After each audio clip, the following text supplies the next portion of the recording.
So initially, it's sufficient that I know the main muscular groups, the main muscular volume, because those are those that I see in the model. Once I see, these are easier to memorize, right? Also because, again, I have 3 muscles here, 1, 2, 3, that's it. And here I have 1, 2, 3, right? So that's it. It's much easier to handle, right? Then eventually later, of course, you start exploring and adding more detail. But this is like, let's say, more user-friendly anatomy or actionable anatomy. It's still accurate. It doesn't have that complete level of detail, but that's fine. That's fine, right? So once I understand this, right, because I understand the volume, I can understand also how the light and the shadow would behave on this. For example, if I have the light coming from here, right, here now, right, I can do this. Okay, light from here. This is turning, right?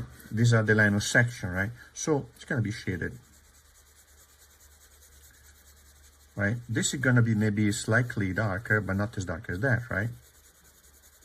And it's going to be light, so it's going to be light. So I can start blocking in quickly 3 values, right? So light, medium, dark.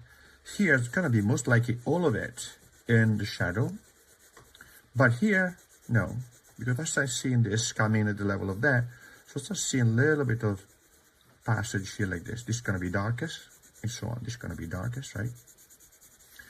This probably is going to be a little bit of a thin lines in here because it's slightly bumpy, right? And this is going to be all dark, all dark, all dark here. When I get here, this is going to be dark because this is a volume turn like this, right? And this is going to be a little bit light and dark, probably it's a little bit cast shadow here like this, right? And now maybe darker here, and it's definitely darker here like that.